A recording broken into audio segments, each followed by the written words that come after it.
it's still growing and everyone's kind of still learning how to manage it, but it's, you know, influenced by content and curated very specifically and very up to the minute with trends, which the internet allows for.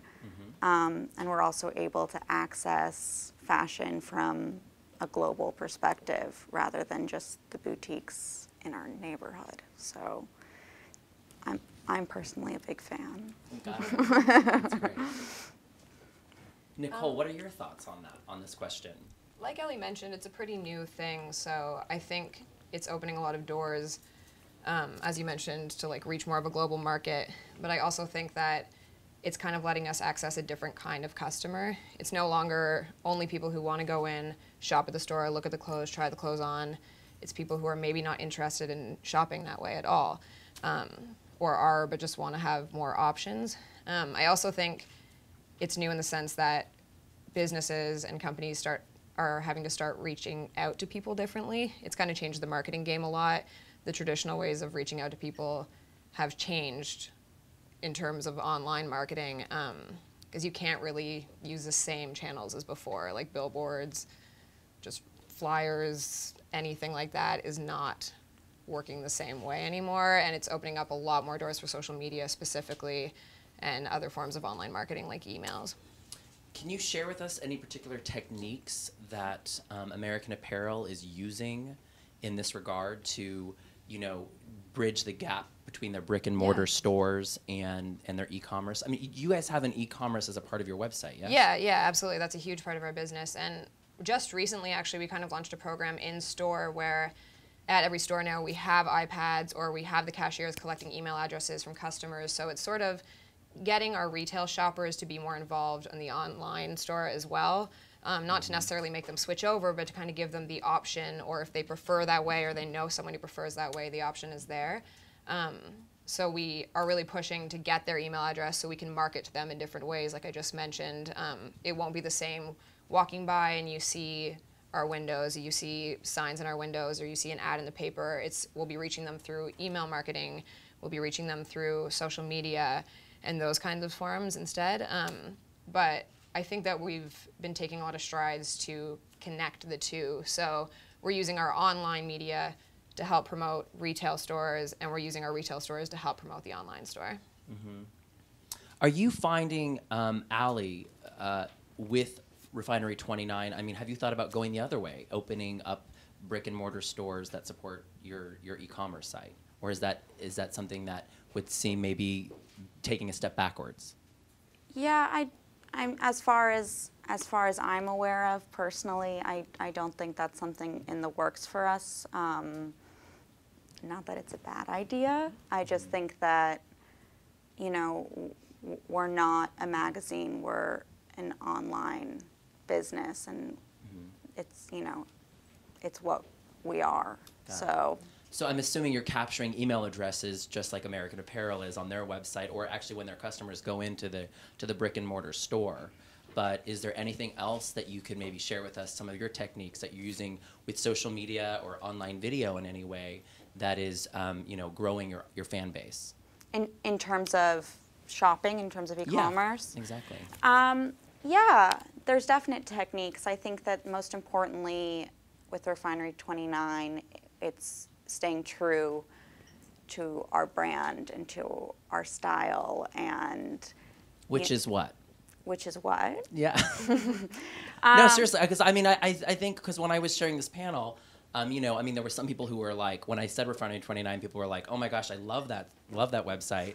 And there were some people who hadn't heard of you. So I think this would be a great opportunity to share really what is the brand. What is the brand? Yeah. Sure. Well, we are a lifestyle and fashion platform, and we have 10 million uniques every month and 1.25 million subscribers within our community. We're a global company, and we also have local channels in 6 different cities, one being London. Our audience is about 70% female, and the majority of our audience falls between 18 and 34. Which is a huge demographic for social. Yeah, and it's the most influential across many platforms, is that age group of women. Got that. Yeah. Okay, great. Thank you so much. Draper's 2012 e-tail report found that 43% of people between the ages of 24 and 34 purchase clothes on their mobile phones or would prefer to buy clothes on these devices. Interesting, yes, audience? What is your brand's approach to selling clothes on smartphones? And do you think it's a good idea to start marketing your products via mobile apps? Allie or Nicole can jump in. And also, I'd love to hear if you had any experience with smartphones, Chastity, as well, and working with brands in that regard. And do they want you to create a strategy around for a mobile platform? Yeah, definitely. I'll let you guys answer first. And I can start if you want. Yeah, go ahead. We actually just came out with an app not too long ago, probably within the past 6 months, which, again, actually, to go back to your earlier question, is a good way of kind of bridging the gap between online and retail, because it sort of interacts with both. So the app we have isn't necessarily for online shopping, but it is for bringing it into the retail stores. You can scan clothes, you can look at the styles, you can look at the barcodes, and it'll give you more information on the styles you're looking at. And then you can also search online styles that we have and then refer to them later on the online store. So it's a good way of kind of giving customers more insight to our brand and more insight to what our products are, instead of necessarily pushing them to buy online. Obviously, having a mobile site is something that we're really looking towards, and we want our site to be compatible with people who do shop online, because that's absolutely a part of how people shop now. But I think for us, it was just really important to have something that kind of bridged that gap and made it so that people in either platform who are shopping online or retail could just learn more about the brand and feel really like interactive with the brand and comfortable with what they're buying and know as much as they could about it. That's great. Yeah. Do you have any thoughts on what Refinery 29 is doing, versus on your phone versus your laptop? Yeah, definitely. I think that just to add on, in general, it's the interaction element is huge in every way, and also it's fun, and it gives our audience a chance to participate in content rather than just be an audience. So I think that that's, apps and phones and, all this new technology is only helping that all the more, where, we can create this dialogue between our audience because they have phones, because they're able to comment right away over social media channels, and we're able to actually have a discussion with them, and it's not like we're an overarching authority, but more that, we can just feel more like a friend, I think is the ultimate goal. I like to have friends on my phone. So you can never have too many, whether it's on a social media platform or if it's a retail business that I'm a huge fan of. Chastity, what are your thoughts on this question?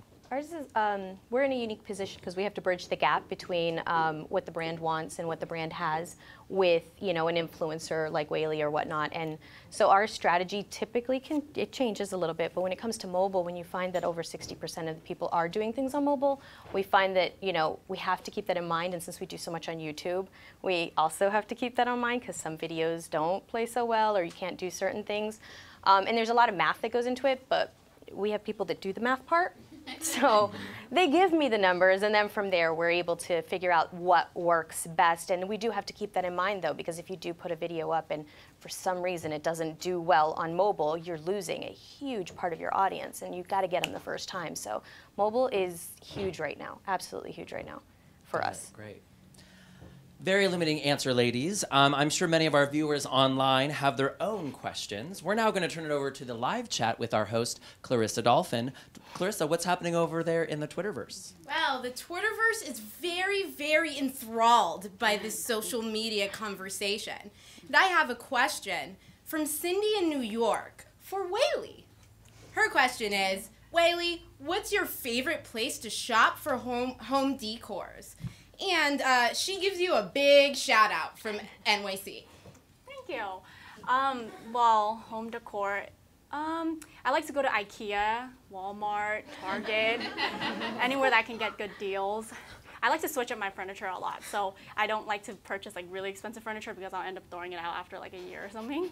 So yeah. Excellent. That's very fun. Would you ever consider being a spokesperson for an interior design or a fashion brand? I never thought about that, but that would be cool. I would consider it. Okay. Great. Excellent. Well, this actually leads us right into our next question, Whaley. Mm-hmm. You are currently actually working with a brand. Mm-hmm. And what is that like for you? I mean, is it different than, because you've been on your own, Yeah. working your own channel, building your own brand. For those of you who don't know, Whaley has over 750,000 subscribers on her YouTube channel, which is, call me, I like Whaley? I like Whaley. I like Whaley. First, I can call you Whaley. I can call you Whaley. I can like you Whaley. I can do a lot of things with you, Whaley. Sorry, it's kind of hot in here.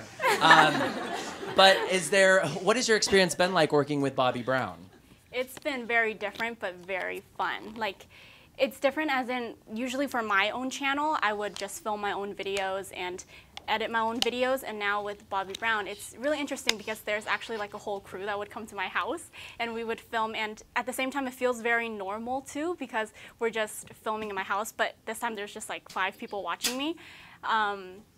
And it's just been a lot of fun. It's really different, and their edits are so much cooler than mine. Really? Are you learning how to actually create better videos because of working with the higher production value? I'm Googling it more now, yeah. I actually, like, after seeing how good it could look, it made me realize that I'm like really far behind with my editing skills. And speaking of purchasing products online on a phone, do you yourself actually buy fashion brands or products from your phone or your laptop? Yeah, I'm usually always on my laptop. I get too overwhelmed when I'm in a store, so I like being able to go online and there's just categories and everything. It's just a lot easier for me to see like what will look good. Sometimes when I'm in a store and there's just so many things, I don't know how to match it. So when I see it online, I get to, mix and match. And usually there's pictures too. So I get my inspiration from there. Great. With the rise of Tony Hsieh, who was the creator of Zappos, who's notoriously known for selling happy, right? He's like his company, while he's selling you shoes, he's actually selling you happiness. He's selling you a feeling. So my next question is, do you use social media just to generate sales, or do you use your social networking profiles to develop a special bond with your customers? American Apparel. Absolutely to develop a special bond. Our platform is, of course, links to products or new products or anything like that, but we really take that opportunity to show a different side of our brand. We're a vertically integrated company, so that means that everything is done in-house. We make the clothes there, we dye the clothes at a local facility, we sew everything, we design everything, everything's done there. So that's kind of a rare structure for a lot of companies, especially in the United States. So we like to show that to our fan base and be able to really interact with them and give them an inside look at who's making their clothes and who's designing their clothes and the models behind the scenes and how they're wearing the clothes. And also we love to put pictures of our employees and how they're wearing the styles, not just to help sell the pieces, but to kind of give people new ideas, exciting ideas of how our thousands of employees are putting our pieces together in different ways, in personal style, and adding new pieces to it, sometimes throwing in vintage and things like that. So it's definitely a way for us to communicate with our fans. We respond in comments, we talk to them often, we love to hear what they have to say. So it's definitely more for that, or just as much for that, as it is to sell anything. Excellent, thank you. And you were saying earlier, Ali, that Refinery 29's point of view on this was that you wanted to be the friend in your phone, perhaps, with all the apps that are there to choose from. I mean, can you illuminate a little bit more on what that looks like? Yeah, in terms of the friend comment, more just with Twitter and Facebook, we don't have a computer generating these posts. We don't want it to feel like that. We don't want it to feel like a teacher or, a textbook. We just want it to feel conversational, and that's, I think, what our posts succeed most in, and is, provoking really interesting, amazing conversation. So I would say that that special bond you were talking about is not an additional thing for us in terms of social media. It's the primary. Obviously, we want to draw readers back to the site to read the content we're producing, but primarily we're just trying to engage in conversation. There's rarely a Facebook post we put up that we don't join in on the commenting conversation. Like, I don't think I've ever seen one. So that's great. Yeah. Because social really is about the engagement, right? I mean, you can have 100 million followers, but if only 50,000 of them are actually, when you say knock knock, if only 50,000 of them are saying who's there, right, then it's really a true sign of how big your reach is, right? Because you need those true super fans to actually, engage with, and those are the people who are going to buy everything that you're selling or really be super fans of your brand. Right. Excellent, great. Well, speaking of those super fans, let's chat it over to our chat host Clarissa again. And how's the Twitterverse looking, Clarissa? Well, I think that your stuck in comment was very effective, Brian, because the Brits are coming out in force. It's not even dawn in London yet, but they are ready to ask questions to this panel. And one Brit is dying to know, Chastity, what do you do at the Collective? And what is the Collective? Oh, good question.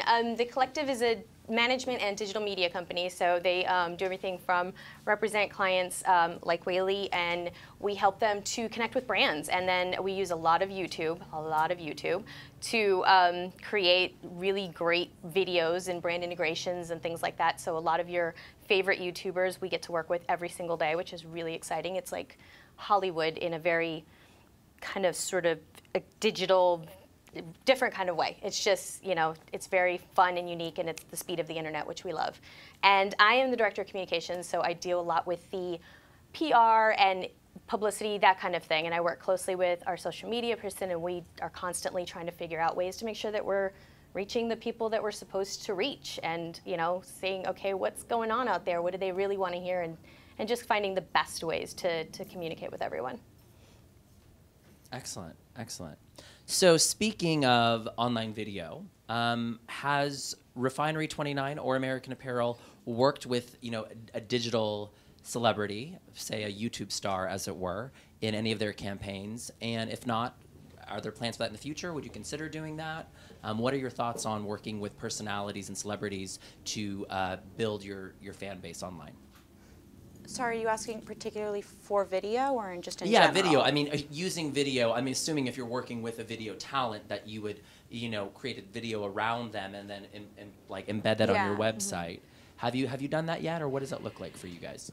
Yeah, I mean, in the past, our video content's been primarily DIY and, how to get certain runway looks just from your own closet, and, more how-to informational stuff. But for 2014, we're really making a lot of amazing, exciting changes, which what I can share is that we're working a lot with, making it feel less not scripted and just more conversational, and, in terms of working with celebrities, we haven't often worked that many times for video, but we do feature a lot of celebrities. I guess the way we define celebrity is a bit different than the typical Hollywood sense. Okay, and so how can you tell us what that is? How do you define celebrity? Yeah, definitely. I think that, for us, a celebrity isn't just an actor, a model, or an it girl. It's any expert with notoriety in their field that inspires, millions of people and has credibility, and can be through art or music. I mean, it's obviously includes people like Alexa Chung and Leandra, the Man Repeller, but it also includes people like Kendrick Lamar and Ali Shawkat, and anyone that we're inspired by, we've generally found our audiences as well. Great. Nicole, We don't any strategies for online video for American Apparel? Online video, we actually haven't done a ton with online video. If you've checked out our YouTube channel, we do have some stuff up there, but it sort of plays to the same thing that our Facebook does, which is just keeping the customer or the fan or whoever is checking out our stuff really involved feeling in the company. So it's a lot of inside videos or inside looks into the company, like how things are made, interviews with people who work there, little overviews or quick, cute videos about the different departments in the factory, since everything's done there. We do work a lot with GIFs, which is similar to videos. That's been something we've been really interested in for years, and we had someone in to design GIFs specifically more than one time. So we just find that's a really cute way of like highlighting our clothes. But in terms of videos, mostly just kind of inside looks. As far as celebrities go, I don't think we're opposed to working with them, but I think it's goes back to the overall idea of how we like to connect with our fans, and we like to just keep it very real and make it seem like we're just on the same playing field. It's real people in our ads, it's real people in the videos, it's the people who work for the company, those are the people who model for us, so we mostly stick to that. We could try to choose people, talk to people, interview people, take photos of people who are within the company and who we work with on a daily basis and are really involved in the brand. Excellent, great, thank you. One final question before we open up to our live audience. So much money has been generated over the internet. Do you eventually envision society buying all their clothes online? What does the future of your brand's e-commerce look like?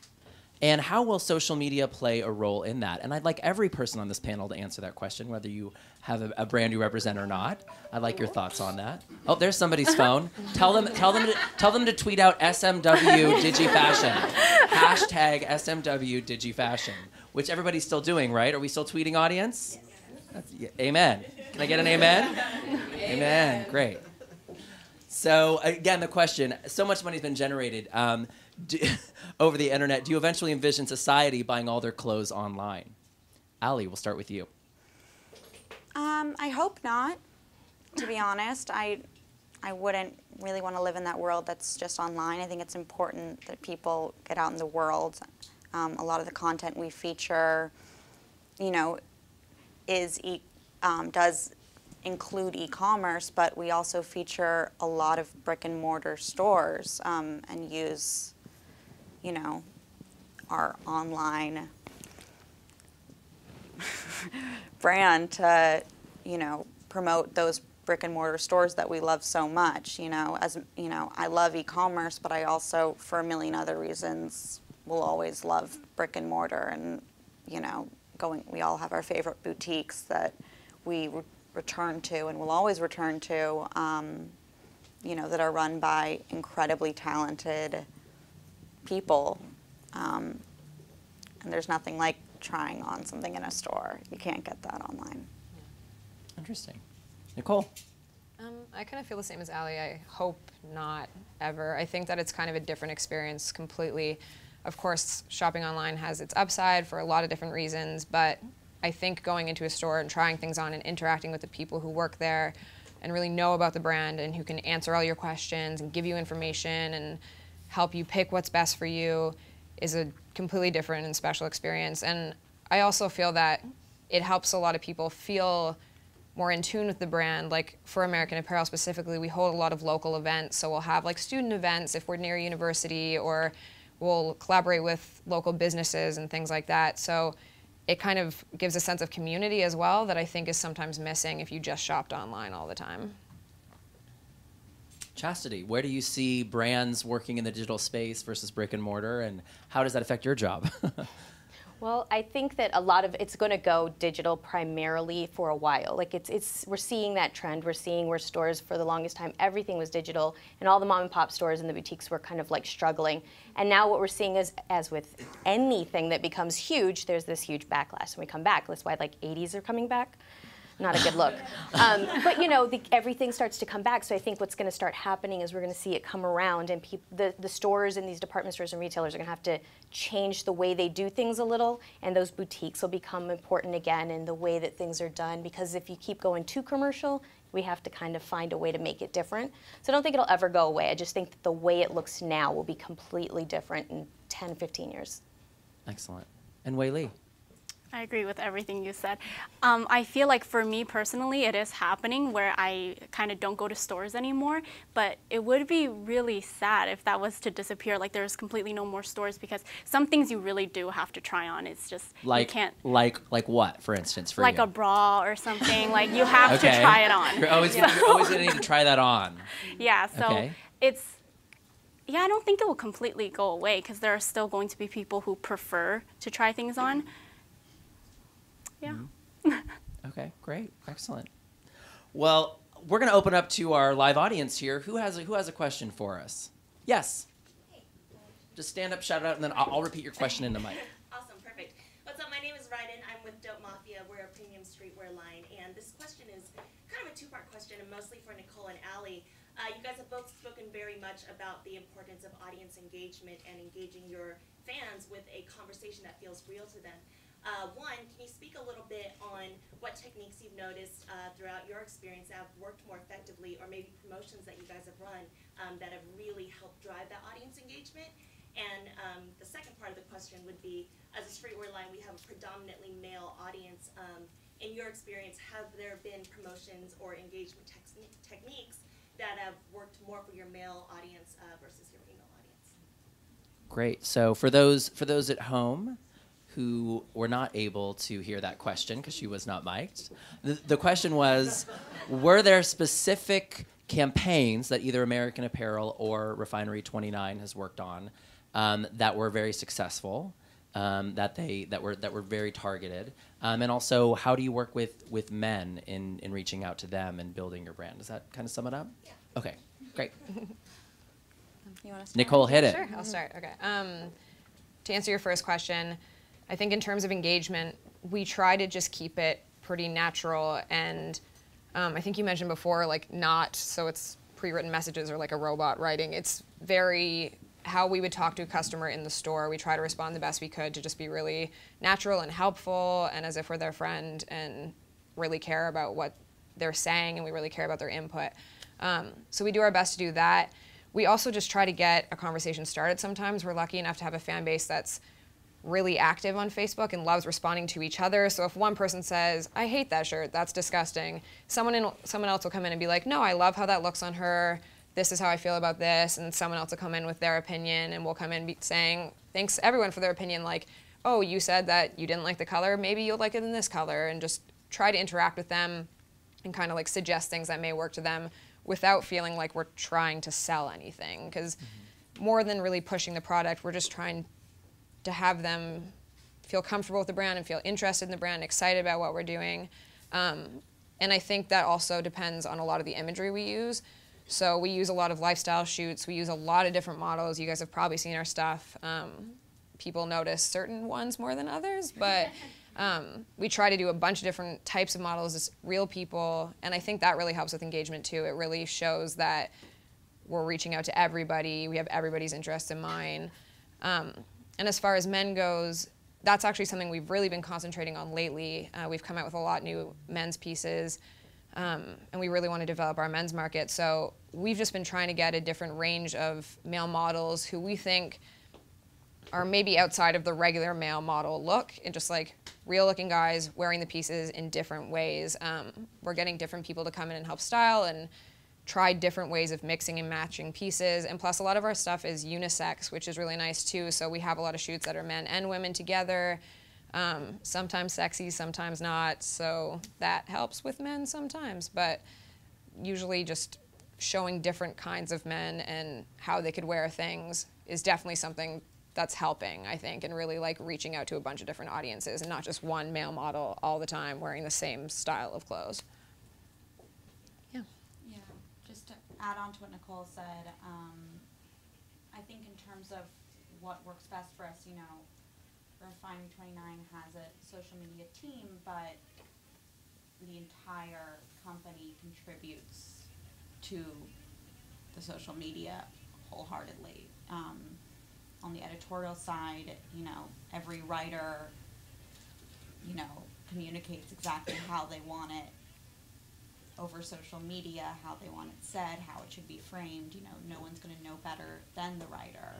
I think it's also important, to, aside from just making it conversational, our most successful platform is definitely Facebook, because the nature of it allows for conversation, but we make sure that what we're posting is on Facebook is stuff that you want to have a conversation about.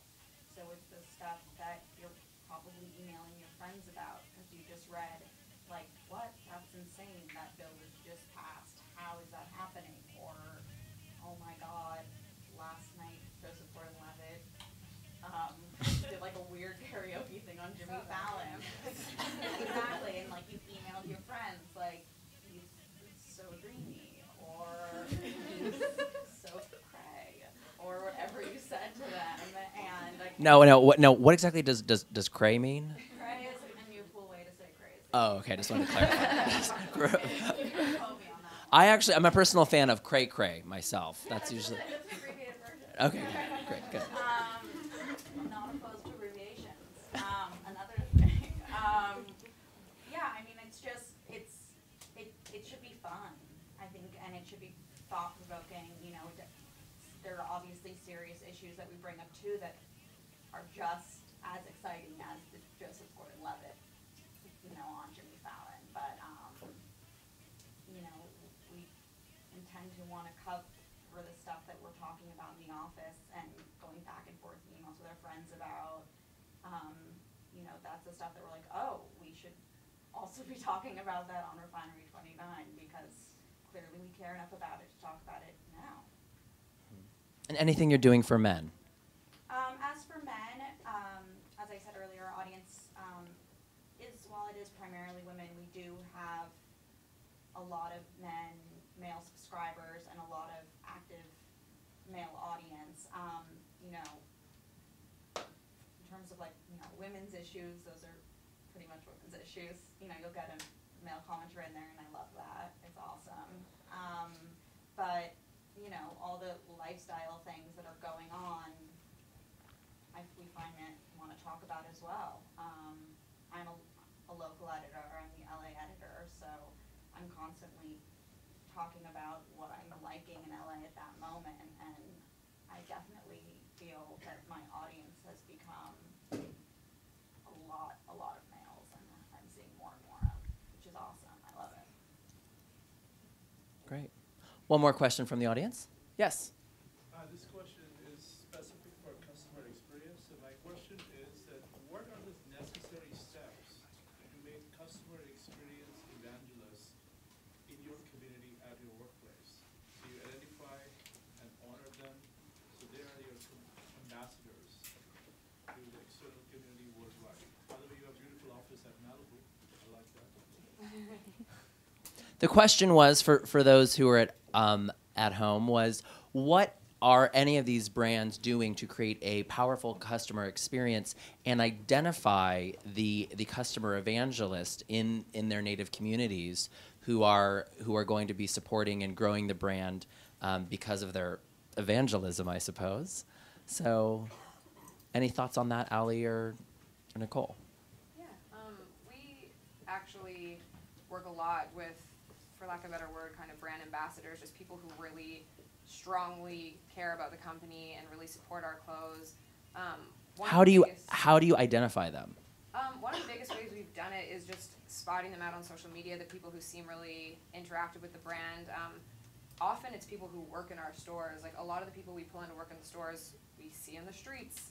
They come in and are shopping. They just really love our brand. They seem to care a lot about our brand, and we grab them because we want people who love the brand, of course. So a lot of it is people who work in the stores and their friends, people who care about it, and often it kind of goes back and forth where people in our stores are bloggers, but a lot of bloggers we've worked with, we've had a ton of involvement with bloggers, and we just kind of do the legwork. We look at the blogs and see who's really wearing our stuff, who seems to really love it, who seems to wear it in exciting new ways, and we just interact with them a lot, and we reach out to new people who we think would like our stuff and would be able to try our stuff in different ways. But for the most part, I feel like our staff is the strongest at that. They have blogs, they have social media. I recently just met a girl in New York who had like 60,000 Instagram followers or something crazy, and she just only posts pictures of her wearing American Apparel all the time. And none of us knew about this, but she's just like this huge Instagram star who's living in New York and is like 18. So it's like that right there is a huge brand ambassador who every day posts 5 pictures of herself, and every day people are like, oh my God, where'd you get that item? And it's a girl who works in our store, and none of us had any idea. So now we put her all over social media, obviously. So. I'm going to jump in here and cut right to Wei Li. I mean, what is this like for you? Because you would probably be somebody who people would consider is a super fan of certain things. I mean, have you noticed companies coming after you directly? I mean, besides Bobbi Brown, or I mean, what has it been like, your experience working with people who are coming after you and identifying you as a tastemaker and influencer? It's really cool. A lot of times I actually don't even know about some of the brands, and then how should I word this? But it brings me to like a new like style, I guess. Like sometimes I wouldn't even consider wearing certain things, but after actually browsing through their website, I'll realize that this is probably something I want to explore. And then I would post it on my Instagram or like Twitter or on my YouTube channel, and people actually really like it. Like I recently did a video on like a kind of like a fall lookbook, and I'm never one to wear jeans and a beanie, but I just wanted to try it, and then a lot of people actually told me that was their favorite look on me, and yeah, it's really different. Mm-hmm. Yeah. Is there any tactics that you would use, Wei Li, to identify your fans of people who have built you up to be what you are today? I'm sorry? Like, what was that again? How do you identify, like, everybody has super fans, right? Mm-hmm. Like, I have about, 3,600 friends on Facebook. I got, 1,200, 1,300 Twitter followers. And you start to identify who the people who engage with you, like, who are your super fans? Like, every time I know I post something, I'm always going to get one of my cousins to comment. Surely Sharon Rada's going to jump in there. Hi, Mom. Hopefully you're watching at home. Although I'm sure you probably didn't figure out to turn on the computer, but it's fine. I love you anyway. But, like, how did you really identify your fans initially who, I mean, did you engage with them? Because I'm assuming once you give love, you get love back. Mm-hmm. A lot is through reading the comments. And I noticed a lot of them are like in middle school and high school. I feel like a lot of times, maybe because I make advice videos also, and I just talk about what I went through in high school, how I dealt with it, I feel like people really connect with me from that. And I noticed a lot of them are high schoolers, or they're either animal lovers, because on my Instagram I'm always posting about my rabbits, my dog, and my hamster. So usually it's through like interacting with them. That's how I find out. So what I'm hearing is interacting with them through being authentic and really engaging with them. Yeah, I feel like the best way to interact with them is just to be yourself. Like I just post whatever I want, like whatever I'm eating. I really want to come off like as a friend to them. Mm-hmm. Great. I need more friends in my life, and I think I made a few more tonight. So some of the takeaways that I think we can all walk away with from the panel are that, brick and mortar businesses probably aren't going away anytime soon, but we have seen a backlash and a wave of people going back because we're always going to want to try on things. But e-commerce is a huge market, which it looks like brick and mortar is going, if you are only working in brick and mortar, you have to create a click and mortar strategy to especially reach out to a younger demographic. Always important to identify your super fans, be authentic, keep it real, and I think you will eventually find a lot more friends on all your social medias and in the real world. What a wonderful and informative panel. I want to thank everybody in our live studio audience for showing up tonight. I especially want to thank all of our panelists. This event wouldn't have been made possible without our sponsors, of course. I did want to thank Vive Vodka, Hubert's Lemonade, and Kaimu Flowers. We have lovely orchids in our lobby here at theStream.tv and EmpowerMe.tv, and everybody here is enjoying them. Right, audience? Yes. Great. Viewers, you can check out our panelists and their brands on Twitter at @Refinery29, @American Apparel, @Chastity, and @CallMeWeiLi. I am @Brian Rada. You can follow me on Twitter there. And you can also follow our chat correspondent, Miss Clarissa Dolphin, at @Clarissa Dolphin. Our new shows will be launching here at EmpowerMe.tv and theStream.tv. They are Tailor-Made with Brian Rada, Cool Shit Fashion with Clarissa Dolphin, and Digital Natives, Content Creations Frontline. We will be premiering, all of these shows will be premiering on either EmpowerMe.tv or theStream.tv in the coming months.